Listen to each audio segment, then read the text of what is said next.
Hello guys, welcome back to our channel Legal Nexus. In today's video, we are going to discuss a very important topic under the Constitution Law. Part 2 of the Constitution and the Indian Citizenship Act 1955 passed by the Parliament. Citizenship is a process by which the state under the Constitution confer on a person certain rights, civil and political. Definition: Hans Kelsen, a famous jurist, defined citizenship is a legal status determined by the specific rights and duties of which the statute is the condition. Citizens of a state is he who has political right in the duty of military service for and diplomatic protection abroad by the state concerned. Part 2 of the Indian constitution അതുപോലെ തന്നെ Indian citizenship act 1955 ഇതിലാണ് Indian സിറ്റിസൺഷിപ്പിനെ കുറിച്ച് പറയുന്നത്. Citizenship എന്ന് പറയുമ്പോൾ ഒരു state ചില വ്യക്തികൾക്ക് മുകളിൽ നൽകുന്ന കുറച്ച് റൈറ്റ്സ്, സിവിൽ പൊളിറ്റിക്കൽ റൈറ്റ്സിനെയാണ് സിറ്റിസൺഷിപ്പ് എന്ന് നമുക്ക് സിംപ്ലി മീൻ ചെയ്യാൻ കഴിയുന്നത്.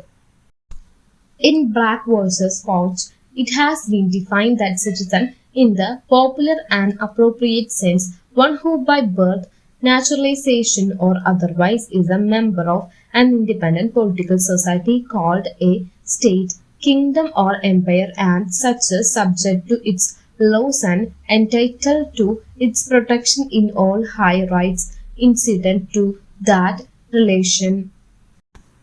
Citizenship രണ്ട് തരത്തിലാണ്: dual citizenship and single citizenship. Dual citizenship, it means a person or citizen shall have two citizenship, vice federal citizenship and citizenship of the state. In America, the citizens will have two citizenship, vice citizenship of America and the state citizenship, vice citizenships of the state of California, New York, etc. Dual citizenship എന്ന് പറയുമ്പോൾ ഒരു വ്യക്തിക്ക് രണ്ട് citizenship നൽകുന്നതിനാണ് dual citizenship എന്ന് പറയുന്നത്. America പോലുള്ള രാജ്യങ്ങളിൽ ഡ്യുവൽ സിറ്റിസൺഷിപ്പ് ആണ് ഉള്ളത്. ഒന്ന് ഫെഡറൽ സിറ്റിസൺഷിപ്പും അതുപോലെ തന്നെ സിറ്റിസൺഷിപ്പ് ഓഫ് ദ സ്റ്റേറ്റുമായിരിക്കും അവ. Single citizenship, it means A person will have only one citizenship of his or her country. In India the citizens will have only the citizenship of India. Acquisition of citizenship. Article 5 to 8 of the Indian Constitution deals with the citizenship of India at the commencement of Constitution. Citizenship by domicile. Citizenship migrated from Pakistan. Person migrated to Pakistan. And citizenship of Indians abroad. Article 5 to 8 വരെയുള്ള ഭാഗങ്ങളിലാണ് mainly ഒരു വ്യക്തിക്ക് citizenship acquire ചെയ്യാവുന്ന രീതിയെ കുറിച്ച് പറയുന്നത്. 4 തരത്തിലാണ് സിറ്റിസൺഷിപ്പിനെ mainly നമ്മൾ ഡിവൈഡ് ചെയ്തിട്ടുള്ളത് ഇവിടെ. Article 5 citizenship at the commencement of the constitution. Persons who were domiciled and born in India were granted citizenship. Citizenship was conferred to people domiciled in India but not born in India, but either of their parents were born in India. Any person who has originally resident in India for 5 years immediately before the commencement of the Constitution. Article 5 അനുസരിച്ച് Indian constitution commencement ചെയ്യുന്ന സമയത്ത് ഇന്ത്യയിൽ താമസിച്ചിരുന്ന വ്യക്തികളും ഇന്ത്യയിൽ ജനിച്ച വ്യക്തികളും mainly citizenship acquire ചെയ്യാവുന്നതാണ്. ചില വ്യക്തികൾ ഇന്ത്യയിൽ ജനിച്ചിട്ടില്ലെങ്കിൽ പോലും അവരുടെ പാരൻസ് ഇന്ത്യയിലാണ് ജനിച്ചതെങ്കിൽ അവർക്കും സിറ്റിസൺഷിപ്പിന് വേണ്ടി അപ്ലിക്കബിൾ ആണ്. അതുപോലെ തന്നെ ഇന്ത്യയിൽ ഇന്ത്യൻ കോൺസ്റ്റിറ്റ്യൂഷൻ കമൻസ് ആവുന്നതിന് 5 വർഷം മുമ്പ് താമസിക്കാൻ തുടങ്ങിയ വ്യക്തികൾക്കും സിറ്റിസൺഷിപ്പ് നൽകാവുന്നതാണ്. Article 6 citizenship of certain persons migrated from Pakistan.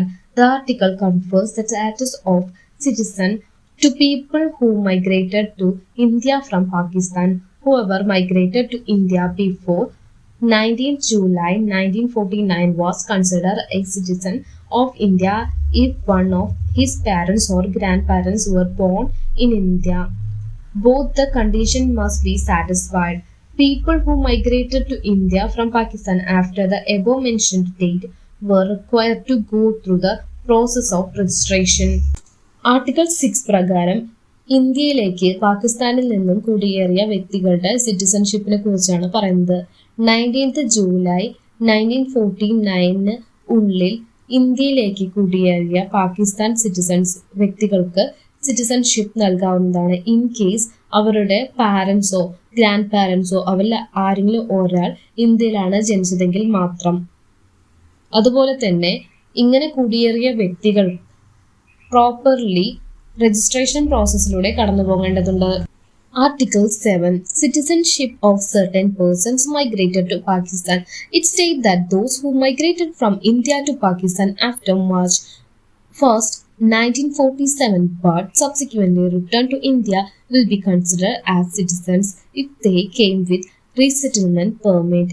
Article 7 പ്രകാരം 1st March 1947 അകത്ത് ഇന്ത്യയിൽ നിന്ന് പാകിസ്ഥാനിലേക്ക് കുടിയേറിയ വ്യക്തികൾ വീണ്ടും റീസെറ്റിൽമെന്റിന് വേണ്ടി ഇന്ത്യയിലേക്ക് തിരിച്ചു വരികയാണെങ്കിൽ അവരുടെ കയ്യിൽ റീസെറ്റിൽമെന്റ് പെർമിറ്റ് ഉണ്ടെങ്കിൽ അവരെ ഇന്ത്യൻ സിറ്റിസൺസ് ആയിട്ട് കണക്കാക്കുന്നു.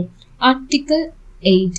Persons of Indian origin residing outside India. The article states that any person who India origin residing outside India who or either of whose parents or grandparents was born in India could register him or herself as an Indian citizen with Indian diplomatic mission. Article 8 പ്രകാരം ഏതെങ്കിലും ഒരു വ്യക്തി Indian outside ആണ് താമസിക്കുന്നത് എങ്കിൽ അവരുടെ പാരൻസോ grand പാരൻസോ ആരെങ്കിലും ഇന്ത്യയിൽ ജനിച്ചിട്ടാണ് ഉള്ളതെങ്കിൽ അവർക്ക് ഇന്ത്യൻ സിറ്റിസൺഷിപ്പ് രജിസ്റ്റർ ചെയ്യാവുന്നതാണ്. സോ ഇന്നത്തെ വീഡിയോയിൽ നമ്മൾ സിറ്റിസൺഷിപ്പ് എന്ന ഭാഗത്തിലെ 6 to 8 വരെയുള്ള ആർട്ടിക്കിൾസ് വിശദമായി പഠിച്ചതാണ്. ഇനി അടുത്ത വീഡിയോയിൽ നമുക്ക് സിറ്റിസൺഷിപ്പിനെ കുറിച്ച് കുറച്ചുകൂടി വിശദമായി മനസ്സിലാക്കാം. Thank you for watching this video. If you found this video helpful, don't forget to like, share and subscribe for more legal insights.